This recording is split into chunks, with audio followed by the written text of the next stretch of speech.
What's up, YouTube? Welcome back. Today I'm going to be going over 5 common questions that I get from people when it comes to fitness and nutrition.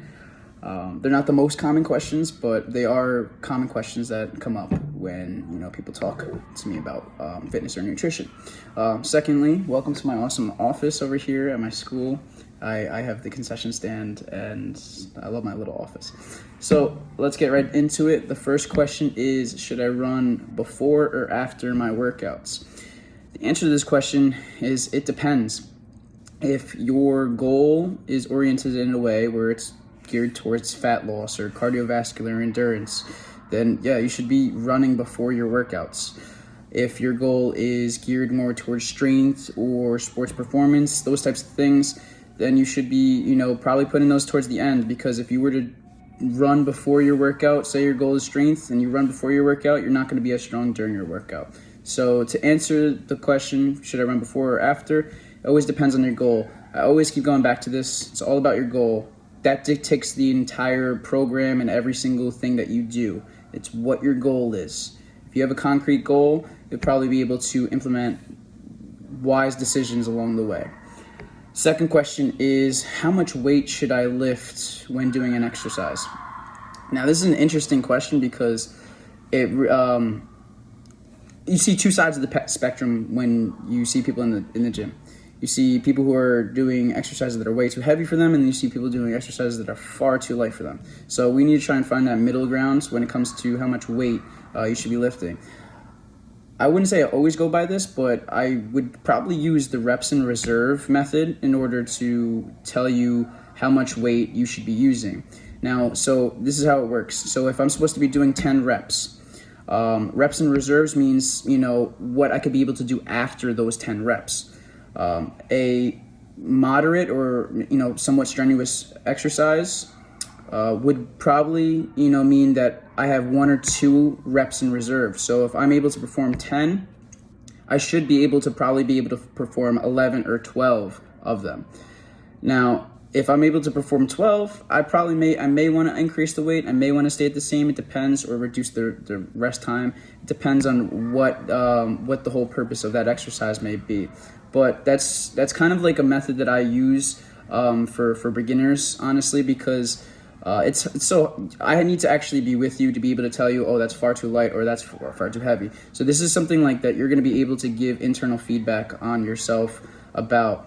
So if you're able to perform 10 reps pretty easily and you probably do 3-4 more of those reps, you're probably doing it far too light. If you're not able to reach the 10 reps, then obviously you're going too heavy. So trying to have, an idea of maybe 1 or 2 reps left in reserve is a good, starting point. I'm not saying it's the end all be all, but it's just a good starting point.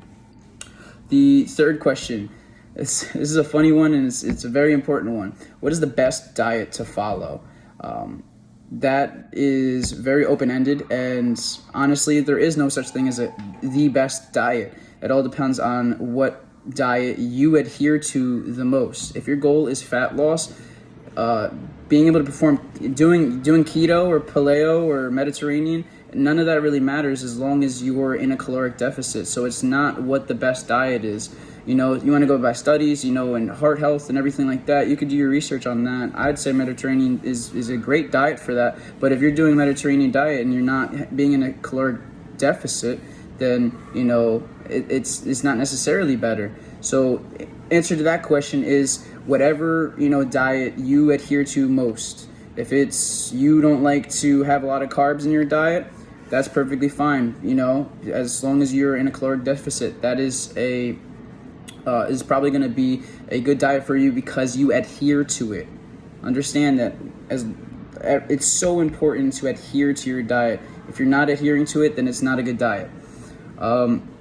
Fourth question, will lifting weights make me look bulky? The answer to that is simply no. I get it constantly all the time when I'm teaching a class or, personally training somebody. It's like, oh, well, if I lift weights, I'm going to look bulky. That's not how it works. Honestly, a lot of people come in and don't realize that just by lifting the weights doesn't mean that you're going to necessarily become bulky. Let's look at it from a bodybuilding perspective. When bodybuilders, bulk up, it's because not only is their training program, designed for them specifically, but it's mainly, and I say mainly, it's mainly the fact that they're in a caloric surplus. So they're putting more calories into their body. So if you're in a caloric deficit, you lifting weight is not going to make you look bulky.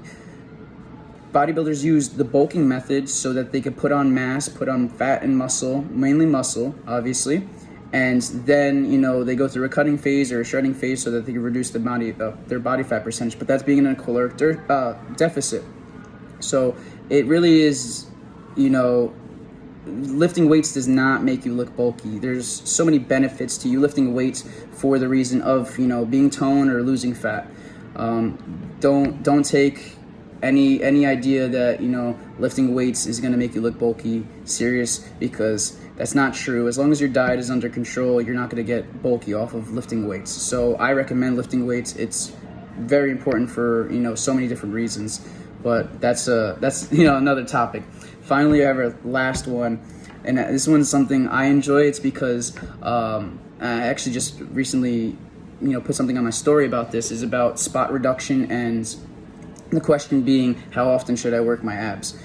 Honestly, if you're doing compound lifts like a squat, deadlift, bench press, or a whole bunch of different other exercises like RDLs, you're working your abs no matter what. If you want to put in some ab work, that's perfectly fine. When with the template that I gave out, your ab work consists of you doing your carries, so you can incorporate abs, and that's perfectly fine. But there's no certain amount of days that you need to work your abs in order for your belly fat to be reduced. Like I said, there's no such thing as spot reduction. If you were to, the studies show that if you did it was 70 sets of ab work in a week, and they did that consistently for, I believe 12 weeks, they saw that there was no significant difference in body fat percentage, and a whole bunch of other different figure numbers that showed that doing ab work does not reduce the amount of fat that you have around your abs. So how often should you do it? Well, how really strong do you want your abs to be? That's what really it comes down to.